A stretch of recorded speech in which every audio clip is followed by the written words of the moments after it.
That's what we're making today. That right there. Good looking, isn't it? All right. Hey, hello. This is Texas Cooking Today, and I'm going to be making fried pies. Today, I decided to do some apples.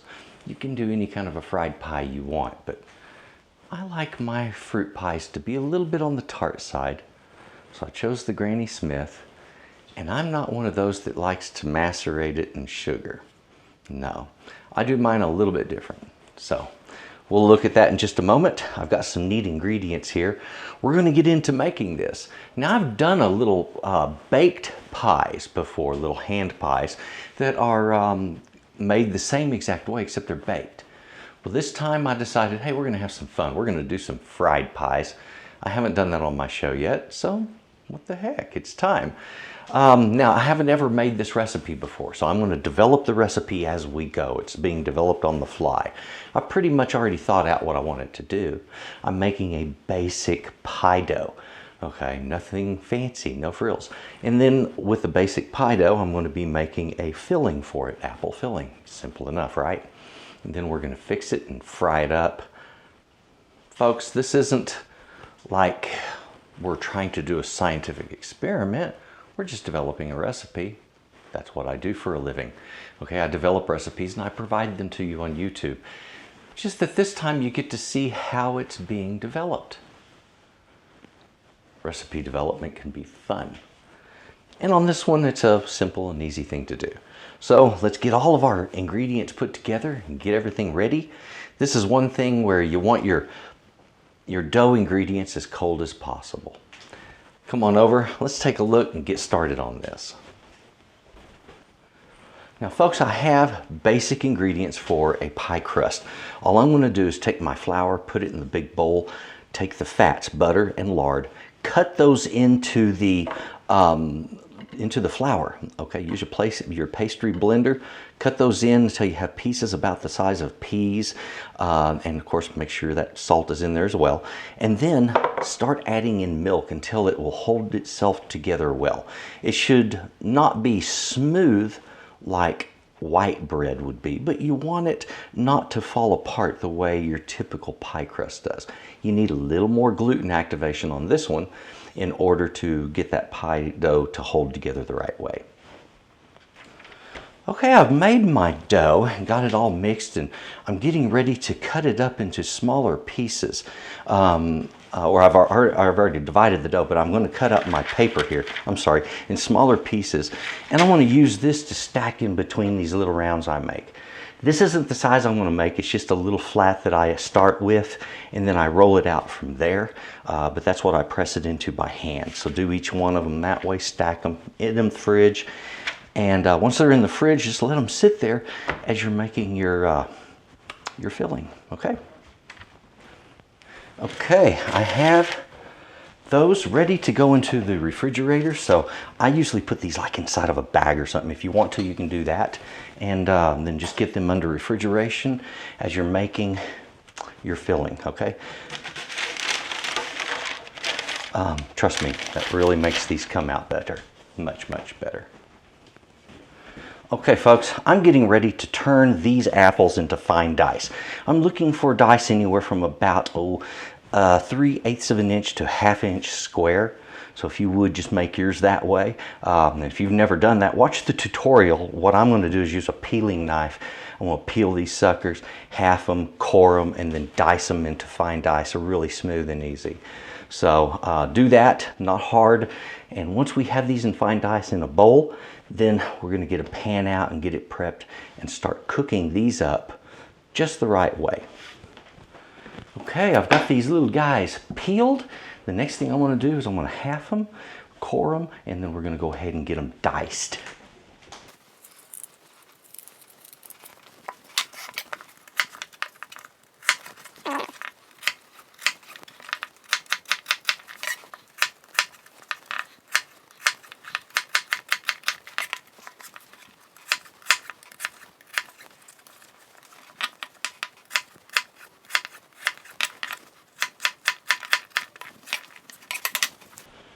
Right, I have my pan out here.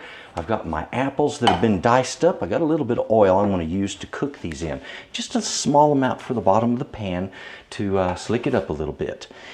While these are cooking, I'm going to add just a little bit of allspice. If you've added 1/4 teaspoon, that's probably too much. You want just a light dusting. And also a pinch of salt, about 1/4 to 1/2 teaspoon of salt at the most. All right? And that's all it is. What we're trying to do here is 2 things. I'm trying to A, get these apples to release their moisture. And number 2, once they've released their moisture, I need to mix in some of that, this right here, the cornstarch, to get the thing to thicken up, to get those juices thick. What would normally happen in the oven because of the natural pectin in this and baking and off vaping of some of the water in it will not happen. So we have to do it here in the pan, unlike the way an apple pie does in the oven. Okay, just that simple. Pre-cook your apples and then our filling will be made. There we go. We're getting it cooked up. And as this is cooking, it's going to start releasing the juices. So keep on getting it stirred. Whoops, looks like I lost a piece. Don't lose sleep over that. There we go.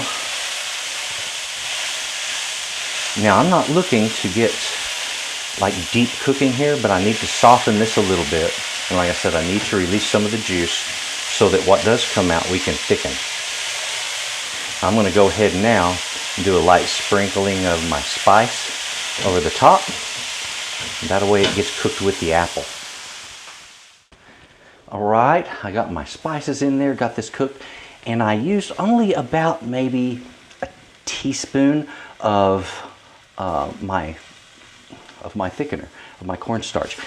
The reason you don't have to have a lot of that in the apple like this is because the apple is going to end up not putting out as much moisture. If it was peach, we would have juice all over the place and I'd have to use a lot more thickener.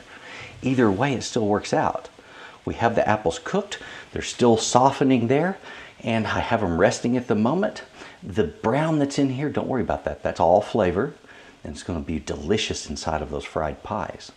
Now I need 2 things. I need to get my dough out and get the pies made and get the oil on the stove and have it ready for frying when my pies are ready. So you remember these nice little rounds we've made earlier. All we have to do is take these and roll them out. Make sure you use a little flour so they don't stick. And once they're about the thickness of a tortilla, then you want to put some filling in the middle of it, fold it over, and we'll use a little water around the edge to seal it off. All right, I have rolled all of these out now, and I am just in the process of getting filling in them. So if you would, do yours the same way. And I'm not looking for a huge amount of filling. I need enough to make a nice little pie, but I'm not making huge pies either. So if you would, just get yours all filled up and we'll get on to making them pies.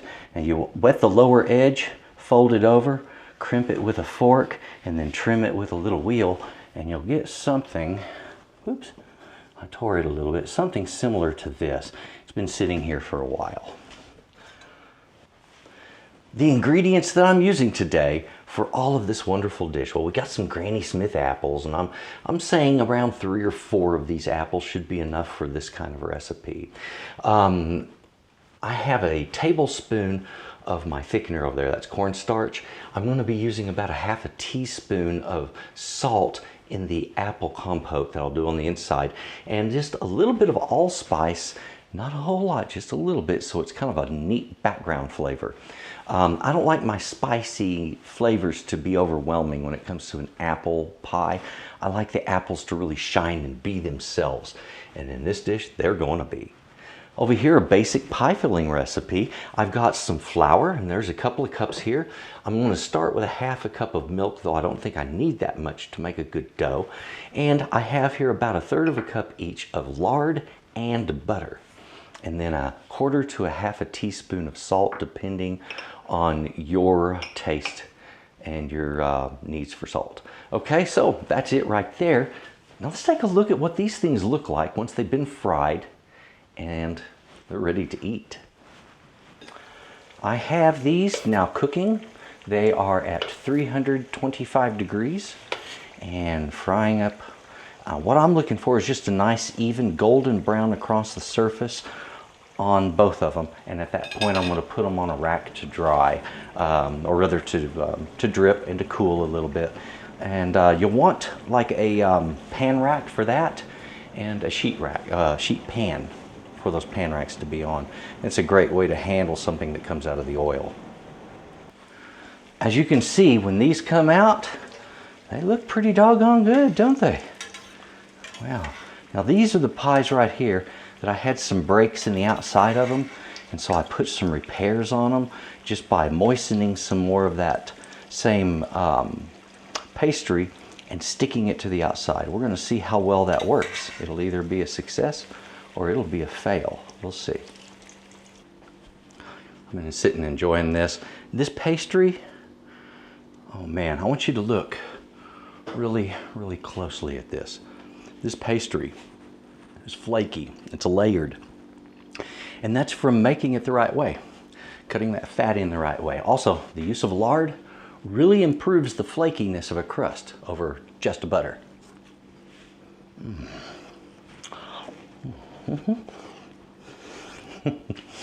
I'm sorry.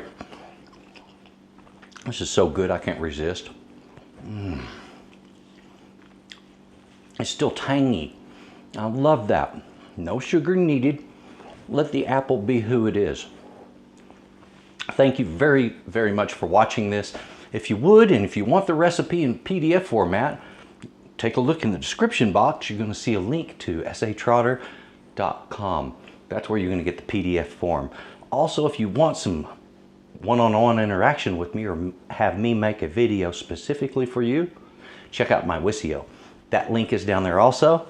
Thank you very much for coming. Folks, please enjoy that apple pie. These things are delicious. They're definitely worth your time. I'm going to be enjoying mine. You have a good day. Bye-bye.